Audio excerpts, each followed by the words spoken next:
Welcome to my channel. आज आप सब किसी को बिहार बोर्ड के मैट्रिक क्लास के हिंदी के पद भाग का कविता हिरोशिमा के प्रत्येक पंक्ति के व्याख्या को बताया जाएगा। हिरोशिमा के लेखक सच्चिदानंद हीरानंद वात्स्यायन अज्ञेय है। इनका जन्म 7 मार्च 1911 ईस्वी को कुशीनगर जो उत्तर प्रदेश में पड़ता है वहीं पे हुआ था। इनकी मृत्यु 4 अप्रैल 1987 ईस्वी को हो गई थी। इनके पिता का नाम डॉक्टर हीरानंद शास्त्री था तथा माता का नाम बेअंती देवी था। यह उनका डीपी है, यह उनका प्रोफाइल पिक्चर है।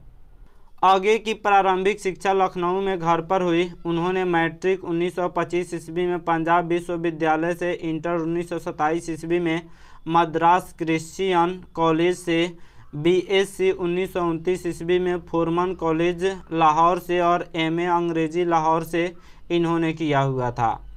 इनकी प्रमुख रचनाएं में काव्य जिसको इंग्लिश में पोएट्री कहा जाता है, काव्य है भग्नदूत, चिंता, इत्यलम, हरी घास पर, क्षण भर, बावरा अहेरी, आंगन के पार द्वार, सदा नीरा आदि।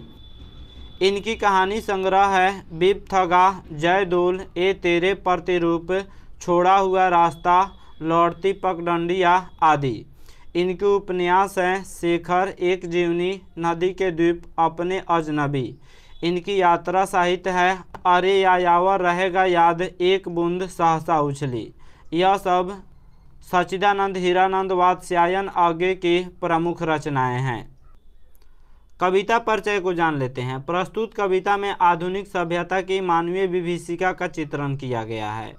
यानी जो मानव है वह एटम बम और न्यूक्लियर बम की सहायता से दुनिया को विनाश कर रहा है, उसी विभीषिका के बारे में इस पाठ में बताया गया है। यह कविता अज्ञेय की सदा नीरा कविता संग्रह से संकलित है।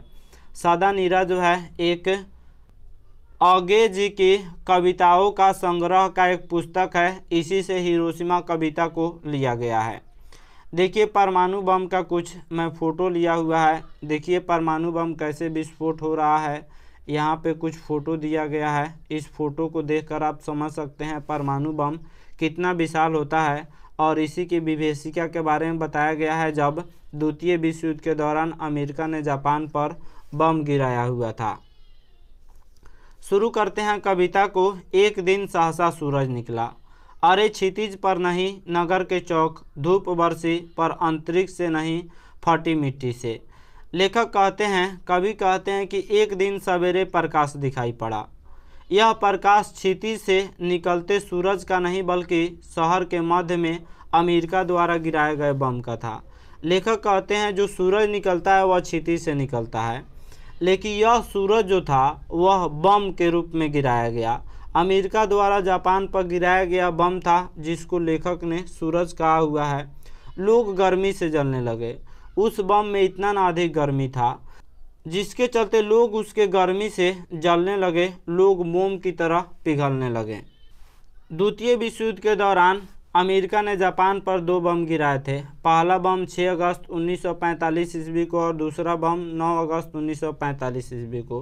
पहला बम का नाम फैटमैन है और दूसरा बम का नाम लिटिल बॉय है और यह जापान के हिरोशिमा और नागासाकी पर गिराया गया।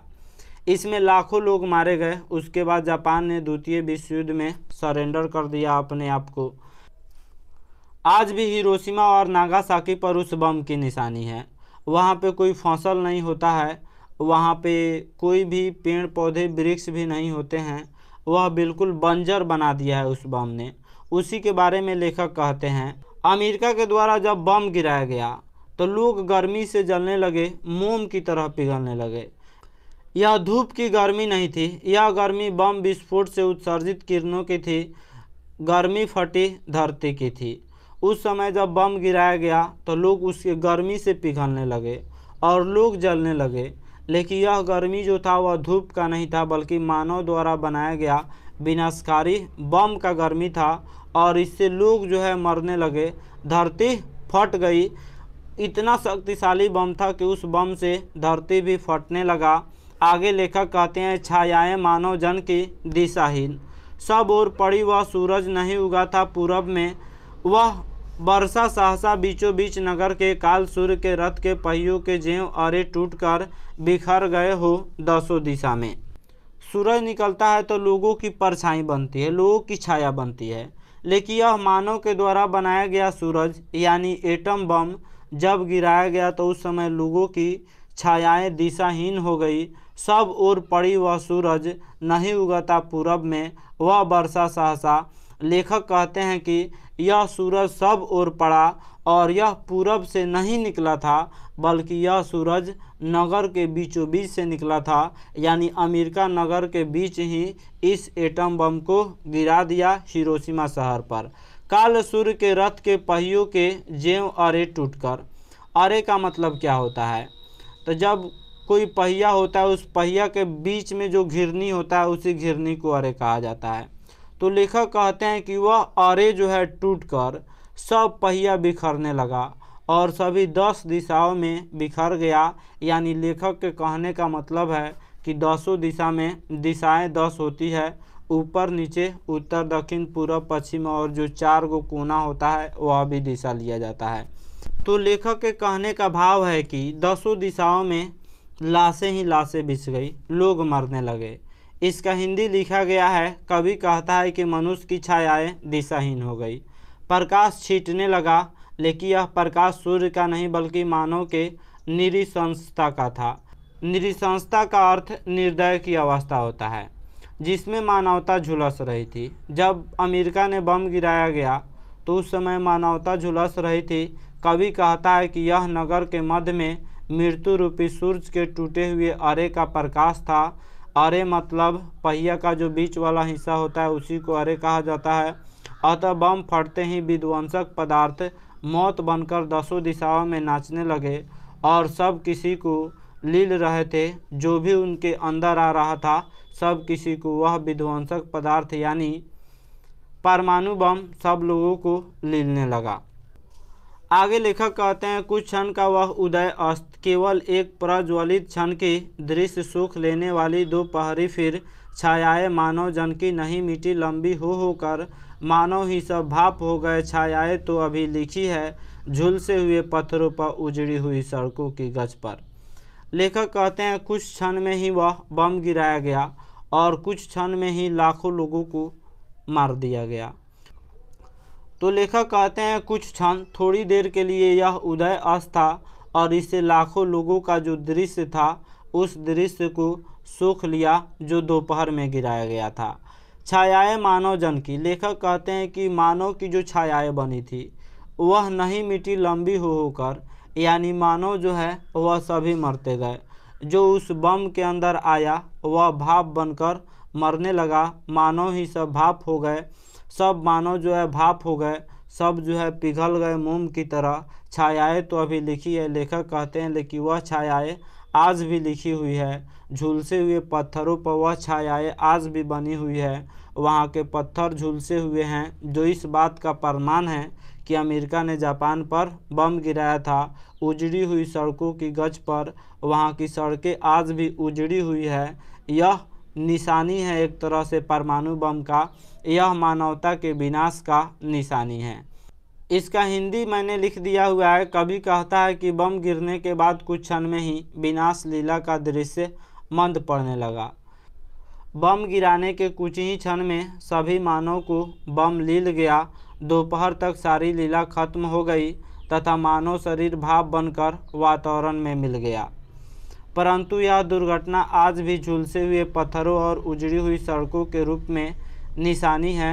यह जो बम गिराया था अमेरिका ने जापान पर, वह आज भी निशानी के रूप में, वहाँ पर जाइएगा तो आपको बंजर भूमि का निशानी मिलेगा। वह झुलसे हुए पत्थर और उजड़ी हुई सड़कों के रूप में उस बम का निशानी आपको देखने को मिलेगा। आगे लेखक कहते हैं, मानव का रचा हुआ सूरज मानव को भाप बनाकर सूख गया। पत्थर पर लिखी हुई यह जली हुई छाया मानव की साखी है। लेखक कहते हैं, मानव के द्वारा बनाया गया सूरज यानी मानव के द्वारा बनाया गया परमाणु बम मानव को ही भाप बनाकर सूख गया, वह मानव को ही लील गया। एक मानव ने परमाणु बम गिराया था और वह दूसरे मानव को सूख गया, लेकिन पत्थर पर जो लिखी हुई छाया है, जो वहाँ का बंजर भूमि है, वह आज भी मानव का साक्षी है। साक्षी का मतलब गवाह, आज भी मानव के विनाश का गवाह है। मानव के द्वारा, इसका हिंदी है, मानव के द्वारा बनाया गया बम मानव को ही भाप में बदलकर मिटा दिया। पत्थर पर लिखी हुई वह जलती छाया अर्थात विकृत रूप, विकृत रूप का मतलब अप्राकृतिक रूप, मानव के नृशंसता का गवाह है। नृशंसता का अर्थ होता है निर्दय की अवस्था, यानी इस पाठ में मानव के निर्दय की अवस्था के बारे में इसमें बताया गया है।